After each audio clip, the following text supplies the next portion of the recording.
Hello students, आज की video में हम डिटर्मिनेंट्स के अंदर एरिया ऑफ ट्रायंगल मतलब एक्सरसाइज 4.3 के बेसिक पार्ट को डिटेल में डिस्कस करेंगे। अब आपके माइंड में पहला question, sir area of triangle, और मेरा आपको आंसर कि यस, आपने बिल्कुल सही सुना। अब देखो स्टूडेंट्स, हमने क्लास 12 में जितने भी चैप्टर्स पढ़े हैं, जितने भी टॉपिक्स पढ़े हैं, मतलब जैसे relations and function, matrices, determinant, मतलब ये सभी हमारे लिए नए हैं। और एकदम से उसमें एक ऐसा टॉपिक आना जो हमने पहले भी कहीं ना कहीं पढ़ा है या इसके बारे में सुना है। आपको बताया एरिया ऑफ ट्रायंगल एक ऐसा टॉपिक है जो हम सभी ने लोअर क्लासेस में कहीं ना कहीं पढ़ा हुआ है। ठीक है, तो एरिया ऑफ ट्रायंगल को ही हम दोबारा पढ़ने वाले हैं, but with the help of determinant. एक तरह से आप ये बोल सकते हो कि ये एप्लीकेशन ऑफ डिटर्मिनेंट है, कि डिटर्मिनेंट की हेल्प से भी हम एरिया ऑफ ट्रायंगल को कैलकुलेट कर सकते हैं। अब देखो स्टूडेंट्स, जैसा कि मैंने आपको बताया कि एरिया ऑफ ट्रायंगल एक ऐसा टॉपिक है जो आपने सभी ने कहीं ना कहीं लोअर क्लासेस में पढ़ा होगा। अब एरिया ऑफ ट्रायंगल मतलब ट्रायंगल का एरिया जो है उसको कैलकुलेट करने के बहुत सारे मेथड हो सकते हैं। अब उनमें से मैंने यहाँ पर कुछ लिखे हैं जस्ट आपको टॉपिक से जोड़ने के लिए। देखो, अगर हमें किसी ट्रायंगल में बेस और ये हाइट गिवन हो तो उसका ट्रायंगल का फॉर्मूला होता है, एरिया ऑफ ट्रायंगल का फॉर्मूला होता है 1/2 बेस इंटू हाइट।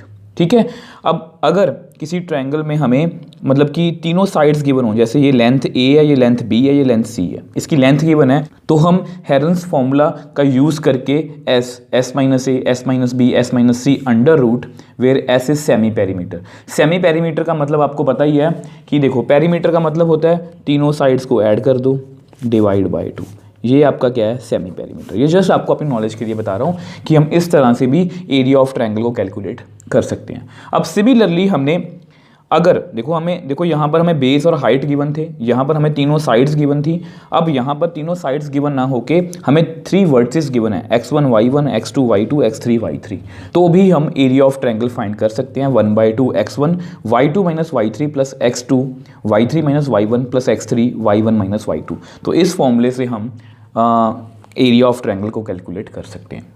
अब ये सब कुछ बताने की जरूरत क्यों है, जस्ट आपको थोड़ा सा मतलब कि मैं एरिया ऑफ ट्रायंगल से मतलब कि फेमिलियर करना चाहता हूँ कि एरिया ऑफ ट्रायंगल एक्चुअली में है क्या। ठीक है, अब देखो ये जो 3 फॉर्मूले मैंने बताए हैं आपको, ये जो फॉर्मूला है ना, ये जो फॉर्मूला है, अब इसको मैं डिटर्मिनेंट की हेल्प से भी लिख सकता हूँ। मतलब ये जो फॉर्मूला है ये डिटर्मिनेंट के बहुत पास है। इस फॉर्मूला को मैं डिटर्मिनेंट की फॉर्म में लिख सकता हूँ। अब वो कैसे लिख सकता हूँ, अब वो आपको नेक्स्ट पेज पे एक्सप्लेन कर देता हूँ।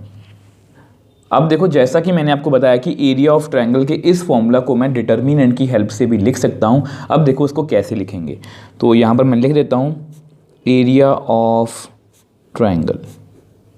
तो इसको मैं डिटर्मिनेंट की फॉर्म में लिखने वाला हूँ। तो देखो 1/2, ठीक है, तो यहाँ पर x1 y1 जो वर्टिसेस गिवन है, x2 y2, x3 y3, और यहाँ पर 1 1 1। ठीक है, तो मैं किसी भी मतलब कि ट्रायंगल जिसमें हमें वर्टिसेस गिवन हो तो उसको मैं ऐसे लिख सकता हूँ, और जब मैं इसका डिटर्मिनेंट एक्सपेंड करूँगा तो उसका आंसर हमें क्या देगा, एरिया ऑफ ट्रायंगल। मतलब ये वाला फॉर्मूला जिससे हम जिसको हम पहले से जानते हैं वो हमें क्या देता है, एरिया ऑफ ट्रायंगल। अब इसको मैं आपको एक बार करके भी दिखा देता हूँ। अब देखो, आपको पता है इसको हम हमेशा रो 1 से एक्सपेंड करते हैं, तो एक्सपेंडिंग थ्रू रो 1, तो रो 1 से इसको एक्सपेंड कर लेते हैं। ठीक है, तो अब देखना is equal to area of triangle को इस तरह से भी लिखा जाता है। मतलब आपको पता है ना, डिटर्मिनेंट को मैं इस तरह से डिनोट करता हूँ, तो एरिया ऑफ ट्रायंगल को भी इन्होंने इसी फॉर्म में लिखा है। ठीक है, तो 1/2, यहाँ पर 1/2 तो बाहर है ही, तो यहाँ पर ना एक बड़ी ब्रैकेट डाल लूँ। ठीक है, अब देखो रो 1 से एक्सपेंड करना है ना, तो रो 1 में सबसे पहले कौन आएगा, A11 में कौन है, x1। अब x1 वाली रो और x1 वाली कॉलम को हम छोड़ देंगे, आपको पता है हमने ऐसे ही किया है। तो अंदर कितना आएगा, y2 1, y3 1। आगे चलते हैं, नेगेटिव मतलब माइनस y1। अब y1 वाली रो और y1 वाली कॉलम को छोड़ दो आप, तो अंदर कितना आएगा, x2 1, x3 1। अब आगे चलते हैं, +1।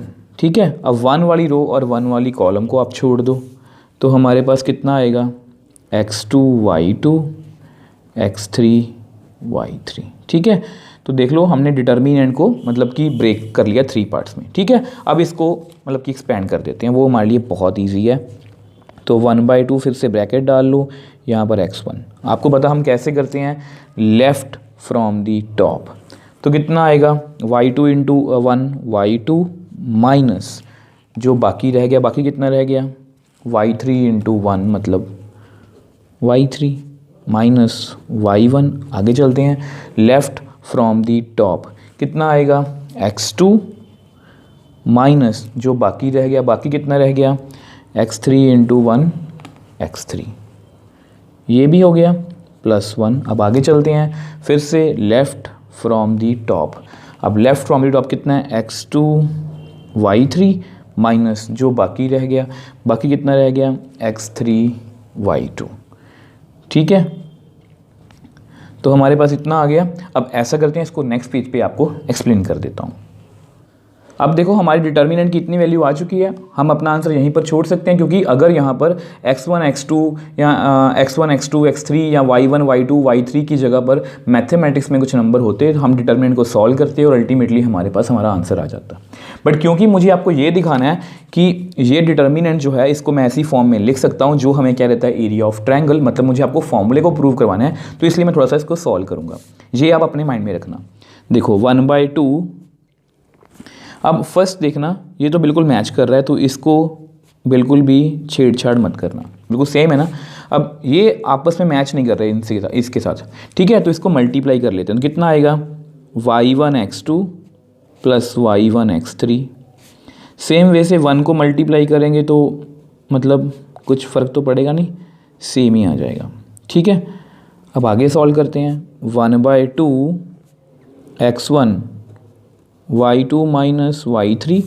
अब देखो इसको अपने माइंड में रखना, जितनी भी x वाली टर्म्स है वो बाहर हैं, जितनी भी y वाली टर्म्स है वो अंदर हैं। ठीक है, अब ऐसा करते हैं, x2 वाली टर्म्स को देखते हैं, जैसे ये वाली और ये वाली, इनको इकट्ठा कर लेते हैं।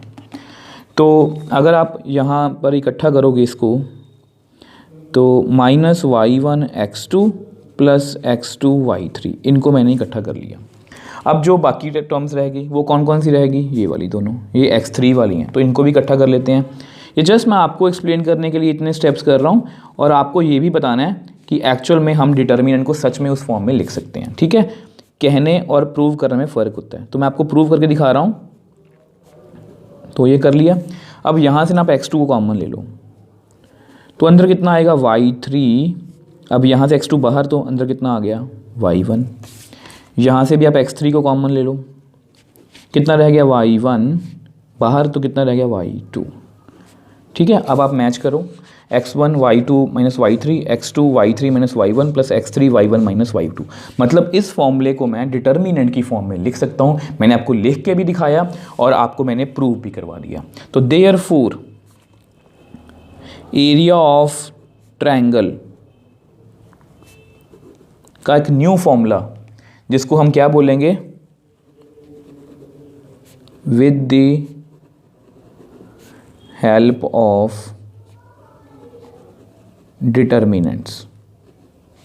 ठीक है, with the help of determinant, तो वो हमारे पास क्या है, 1/2 x1 y1 1 x2 y2 1 x3 y3 1। तो अगर हम इस डिटर्मिनेंट को जस्ट सॉल्व कर दें और बाहर 1/2 से मल्टीप्लाई कर दें, तो वो हमें क्या देगा, एरिया ऑफ ट्रायंगल। यहाँ पर लिखना तो लिख दो, where x1 y1 x2 y2 and x3 y3 are vertices of triangle. तो बेसिकली जो हमारा आज का टॉपिक था ना, वो इतना ही था कि हमें एरिया ऑफ ट्रायंगल को मुझे आपको बताना था। मैंने आपको समझाया कि एरिया ऑफ ट्रायंगल को हम कितने तरीकों से कैलकुलेट कर सकते हैं। अब वहाँ से मैंने फॉर्मूला ड्राइव कर दिया कि एरिया ऑफ ट्रायंगल को हम with the help of determinant भी सॉल्व कर सकते हैं। अब एनसीईआरटी में ना कुछ 3 बातें आपको एक्सप्लेन की गई हैं, उसमें उसको उन्होंने रिमार्क्स लिख के उसको एक्सप्लेन किया 3 बातों को। अब तीनों बातों को मैं आपको with the help of example explain करूँगा, जिससे आपको टॉपिक की बिल्कुल अच्छे से क्लैरिटी हो जाएगी। अब देखो, जैसा कि मैंने आपको बताया कि हमारा टॉपिक ख़त्म हो गया, बट इसमें मुझे आपको 3 इंपॉर्टेंट बातें समझानी हैं जो एनसीईआरटी में भी बताई गई हैं, रिमार्क 1, रिमार्क 2, रिमार्क 3। और मैं तीनों ही रिमार्क्स को आपको with the help of example समझाऊंगा, ठीक है। तो रिमार्क 1 क्या कहता है, since area is a positive quantity we always take the absolute value of determinant. अगर इसको मैं सिंपल सी लैंग्वेज में आपको बताऊं कि एरिया आपको पता है पॉजिटिव क्वांटिटी होता है, एरिया हमेशा क्या होता है, पॉजिटिव क्वांटिटी होता है। तो अगर डिटर्मिनेंट का आंसर बाय चांस कैलकुलेट करते करते नेगेटिव भी आ जाए तो उसको हम पॉजिटिव ही कंसीडर करेंगे। एब्सोल्यूट वैल्यू का मतलब उसका हम सिर्फ पॉजिटिव मतलब की वैल्यू को ही कंसीडर करेंगे। अब इसको मैं आपको with the help of example समझा देता हूँ। अब देखो, ये आपके सामने एग्जाम्पल है, find area of triangle with versus 1 1 2 4 3 5, ठीक है। और हमें पता है कि एरिया ऑफ ट्रायंगल का क्या फॉर्मूला है, area of triangle is equal to 1/2, पहले वर्सेस को लिख लो 1 1 2 4 3 5, ठीक है। यहाँ पर 1 1 1, यहाँ पर हमेशा इस कॉलम में हम 1 1 ही लिखते हैं, ठीक है। तो हमें कुछ भी नहीं करना, हमें जस्ट डिटर्मिनेंट को एक्सपैंड करना है। तो यहाँ पर मैं लिख देता हूँ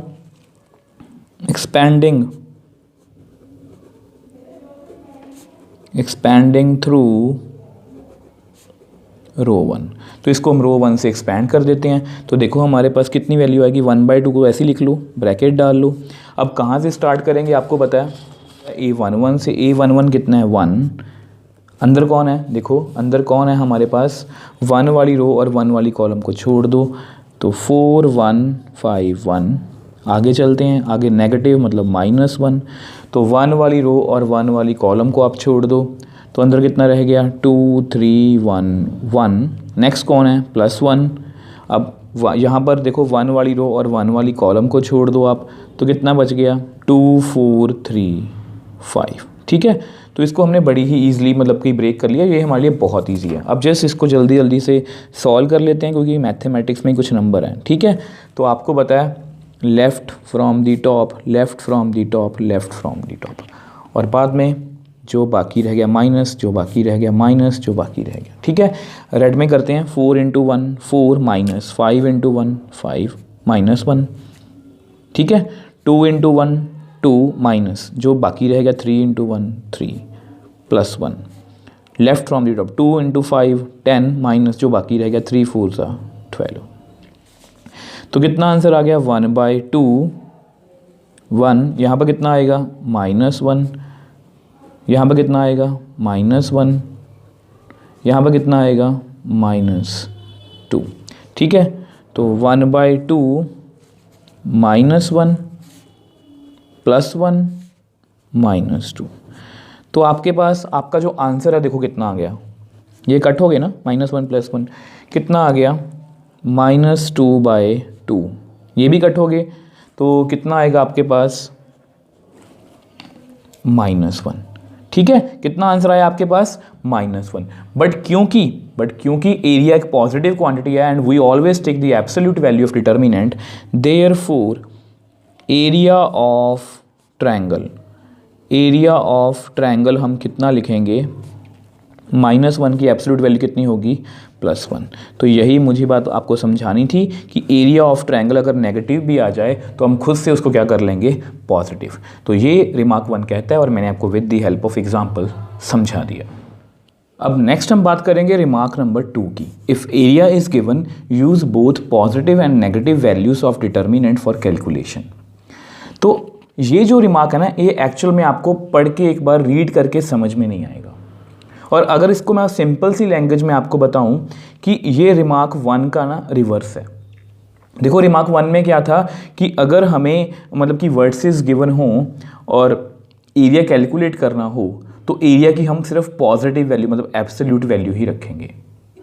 और अगर बाय चांस हमें एरिया गिवन हो, if area is given, then हम जो डिटर्मिनेंट की जो वैल्यूज़ हैं, आपको पता है ना डिटर्मिनेंट की वैल्यू पॉजिटिव भी आ सकती है, नेगेटिव भी आ सकती है, तो दोनों ही पॉजिटिव और नेगेटिव वैल्यूज़ को कंसिडर करेंगे मतलब कैलकुलेशन के लिए।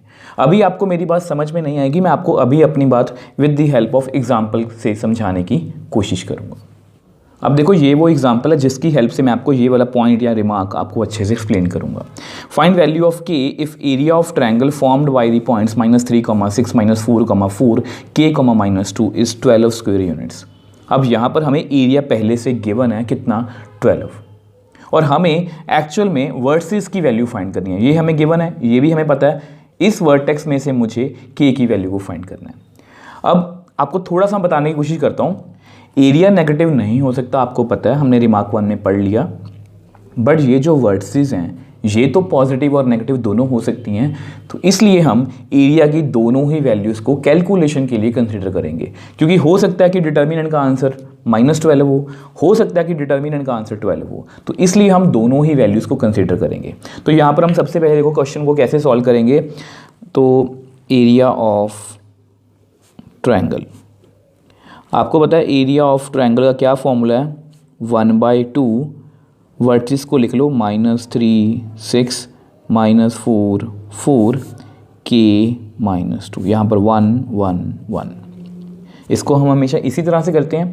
अब यहाँ पर क्योंकि हमें area of triangle 12 units given है, तो मैं यहाँ पर क्या लिखूँगा, +-12, क्योंकि इस डिटर्मिनेंट की वैल्यू प्लस भी हो सकती है माइनस भी हो सकती है। तो यही मुझे बात आपको समझानी है। अब देखो 1/2, आपको पता है इसको हम कैसे करेंगे, एक्सपेंड करेंगे। तो यहाँ पर मैं लिख दूंगा बाद में कि एक्सपेंडिंग थ्रू रो 1, ठीक है। आपको पता है हम कहाँ से स्टार्ट होंगे, A11 से। A11 कौन है, -3, तो -3 वाली रो और -3 वाली कॉलम को आप छोड़ दो। 4 -2 1 1, आगे चलते हैं, आगे कितना है, नेगेटिव, फिर 6 है, ठीक है। अब 6 वाली रो और 6 वाली कॉलम को आप छोड़ दो, -4 k 1 1, आगे चलते हैं, आगे कौन है, +1, तो 1 वाली रो और 1 वाली कॉलम को आप छोड़ दो, तो कितना आएगा, -4 k 4 -2, ठीक है। तो देख लो हमने इसको बड़ी ही ईजिली ब्रेक कर लिया। अब मैं यहाँ पर लिख देता हूँ एक्सपेंडिंग थ्रू रो 1, तो मैंने इसको रो 1 से एक्सपेंड की, ठीक है। तो आपको पता है इसको हम कैसे मतलब कि एक्सपेंड करेंगे, left from the top, left from the top, left from the top. अब उसके बाद जो बाकी रह गया उसको माइनस करेंगे, जो बाकी रह गया, जो बाकी रह गया, तो करते हैं।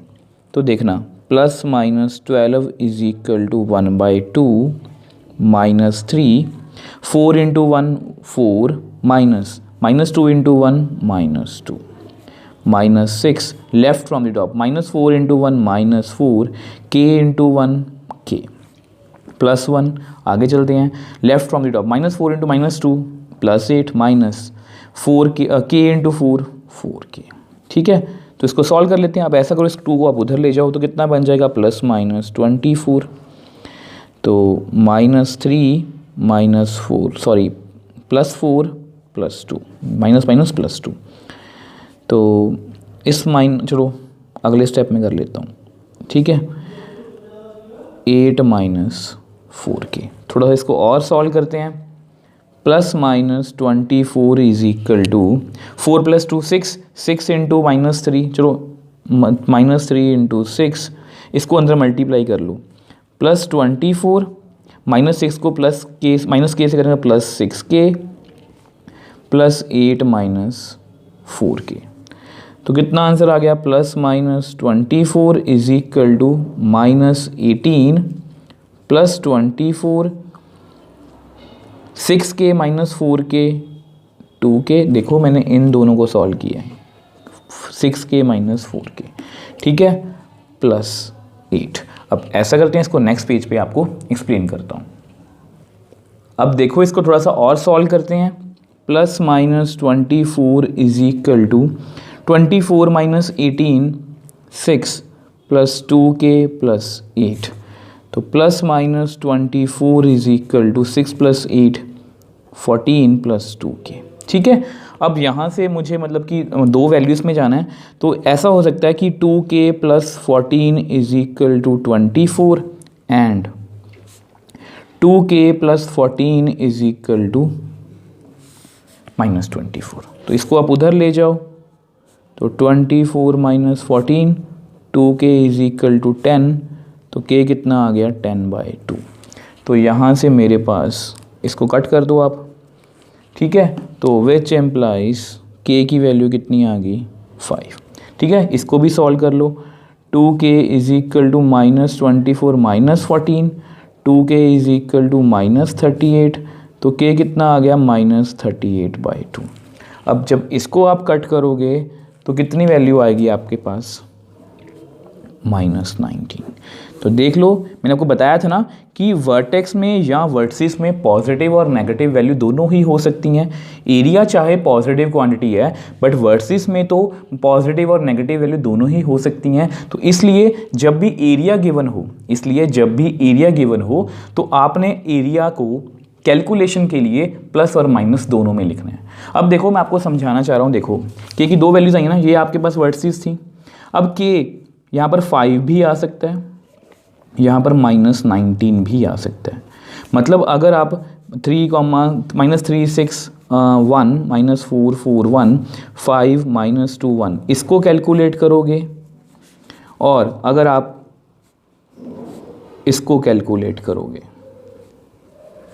मतलब कि एक बार मैंने -19 ले लिया, एक बार मैंने 5 ले लिया, इन दोनों ही डिटर्मिनेंट्स को जब आप सॉल्व करोगे तो इन दोनों ही डिटर्मिनेंट की एब्सोल्यूट वैल्यू कितनी आएगी +12। मैं आपको ये समझाना चाह रहा हूँ। अब आपको किसी तरह की कंफ्यूजन ना हो तो मैंने दोनों ही डिटर्मिनेंट्स को सॉल्व कर दिया आपके सामने, ठीक है। देखो -3 6 1 -4 4 1 5 -2 1, तो मैंने इसको सॉल्व किया ना, ये आपके सामने कैलकुलेशन आप खुद भी कर सकते हो। तो इसका आंसर कितना आया +12, ठीक है। अब सेम वे से मैंने इस डिटर्मिनेंट को भी सॉल्व किया जिसमें -19 थी k की वैल्यू। अब जब इसको मैंने सॉल्व किया तो इसका आंसर कितना आया -12।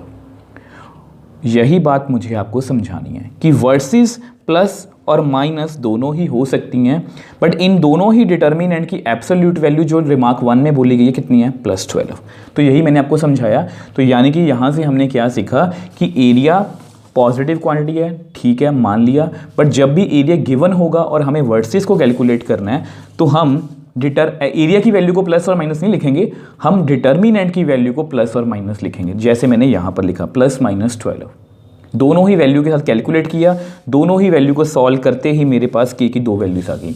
मतलब k की दोनों ही वैल्यूज़ के लिए डिटर्मिनेंट की वैल्यू कितनी आ रही है +12 और -12। मतलब एरिया ऑफ ट्रायंगल की वैल्यू कितनी है, एब्सोल्यूट वैल्यू 12। तो यही वो पॉइंट था जो मुझे आपको समझाना था, तभी मैंने विद दी हेल्प ऑफ आपको एग्जाम्पल समझाया। आई होप आपको अच्छे से समझ भी आया होगा। सो नेक्स्ट और हमारा आज का लास्ट रिमार्क, मतलब point number 3, the area of triangle formed by 3 collinear points is 0।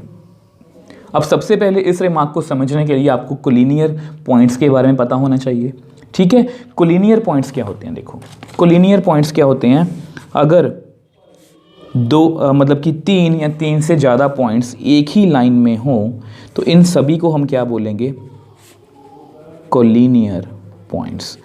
तो कोलिनियर पॉइंट्स कौन से होते हैं, अगर सभी पॉइंट्स एक ही लाइन में हों, ठीक है। अब इसका एरिया ऑफ ट्रायंगल से क्या लेना देना है, एक्चुअल में ये बहुत अच्छा रिजल्ट है जो आपको आगे जाके क्वेश्चंस में भी हेल्प करेगा। देखो ट्रायंगल के लिए कितनी वर्टिसेस चाहिए मुझे, आप बोलोगे सर 3, 1 2 3। अब ये 3 वर्टिसेस हैं, ठीक है, तीनों एक ही लाइन में तो नहीं है, ये दोनों एक लाइन में है, ये दोनों एक लाइन में है, पर तीनों एक लाइन में नहीं है, ठीक है। ये तीनों एक लाइन में नहीं है, मतलब यहाँ पर कुछ ट्रायंगल बन रही है, मतलब यहाँ पर एरिया फॉर्म हो रहा है, और उसको हम with the help of determinant area of triangle calculate कर सकते हैं। अगर मान के चलो कि इस पॉइंट को मैं ऐसे ऐसे करता नीचे ले आऊँ, अगर इसी पॉइंट को, मतलब ये वाला पॉइंट यहाँ पर ना हो, देखो यहाँ पर होगा तो भी ट्रायंगल बनेगी, इसका कुछ फॉर्मूला होगा, मतलब इसका कुछ एरिया होगा, सॉरी, ठीक है। अगर ये पॉइंट और पास हो तो भी इसका एरिया होगा। अगर ये पॉइंट ऐसे करते करते बिल्कुल यहाँ पर इस लाइन में आ जाए तो आप मेरे को बताओ, अब देखो इसका एरिया ज़्यादा होगा ना, इसका उससे कम होगा, इसका उससे कम होगा। अब इसका तो एरिया ही नहीं होगा क्योंकि यहाँ पर ट्रायंगल बनी नहीं, इसके अंदर कुछ है ही नहीं है, तो इसका एरिया कितना होगा, 0। तो यही यहाँ पर बोला गया है कि area of triangle formed by 3 collinear points is 0। तो ये एक रिजल्ट है कि अगर 3 पॉइंट्स एक ही लाइन में है मतलब वहाँ पर ट्रायंगल तो फॉर्म ही नहीं हुई, और अगर ट्रायंगल फॉर्म ही नहीं हुई तो उसका एरिया कितना होगा, 0। अब इसको भी अच्छे से समझाने के लिए मैं आपको एक एग्जाम्पल करके दिखा देता हूँ। अब देखो पॉइंट 3 को अच्छे से क्लियर करने के लिए मैं यहाँ पर एग्जांपल लिखी है, check whether the points are collinear और नॉट। इस तरह का क्वेश्चन आपको एग्जाम में आ सकता है। ठीक है, ये बहुत अच्छा क्वेश्चन है। यहाँ पर हमें 3 वर्सेस गिवन है। आपको पता है हमने क्या करना है, हमने इसका एरिया ही निकालना है, एरिया ऑफ ट्रायंगल। अब एरिया ऑफ ट्रायंगल क्यों निकालना है, पॉइंट्स तो पूछ रहे हैं कोलिनियर बताओ, क्योंकि मैंने आपको बता दिया कि एरिया ऑफ ट्रायंगल वहाँ पर क्या होगा, 0 अगर पॉइंट्स कोलिनियर है, क्योंकि वहाँ पर ट्रायंगल फॉर्म ही नहीं होगी। तो इसको कैलकुलेट कर लेते हैं, 1/2 आपको पता है, वर्सेस लिख लो। ठीक है, यहाँ पर 1 1 1। अब हमें क्या करना है, इसको जस्ट एक्सपैंड ही करना है ना, तो लिख दो एक्सपैंडिंग थ्रू रो 1। तो रो 1 से इसको एक्सपैंड कर देते हैं, इसमें कौन सी बड़ी बात है। तो यहाँ पर 1/2, यहाँ पर ब्रैकेट डाल लो। कहाँ से स्टार्ट होंगे आपको पता है, A11 से। A11 कितना, 11। तो 11 वाली रो और 11 वाली कॉलम को आप छोड़ दो, ये काम तो हमें अच्छे से आता है। 5 3 1 1, आगे चल दें, आगे का नेगेटिव का साइन मतलब -7।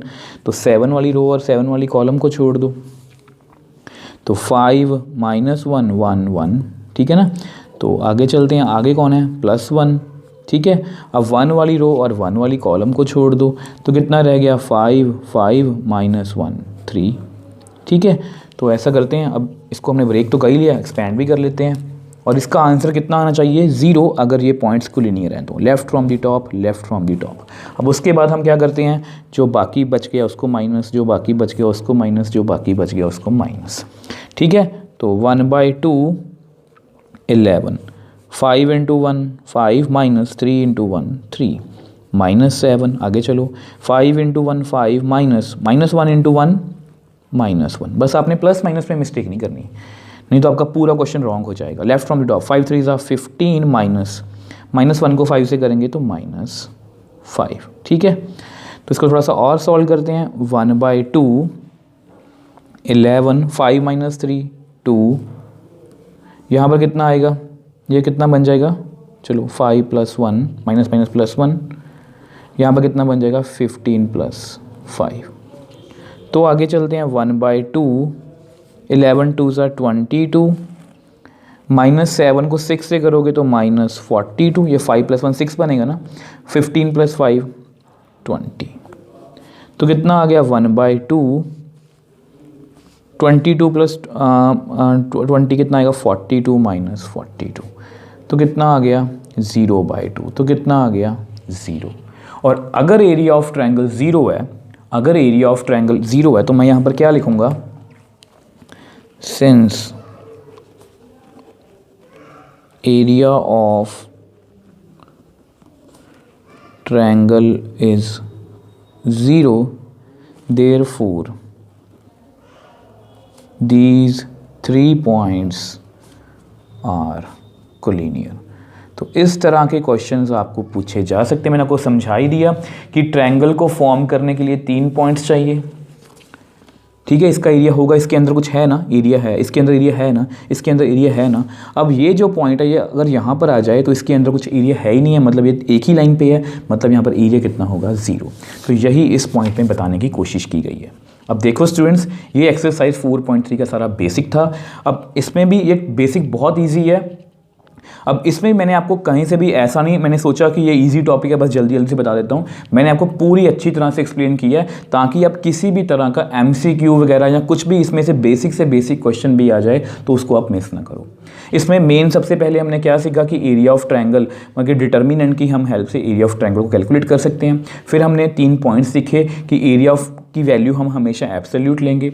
सेकंड पॉइंट जो सबसे इंपॉर्टेंट है, उसमें हमने ये सीखा कि अगर हमें एरिया गिवन होगा तो वर्सेस की वैल्यू को कैलकुलेट करने के लिए हम डिटर्मिनेंट की दोनों प्लस और माइनस वैल्यू को कंसिडर करेंगे।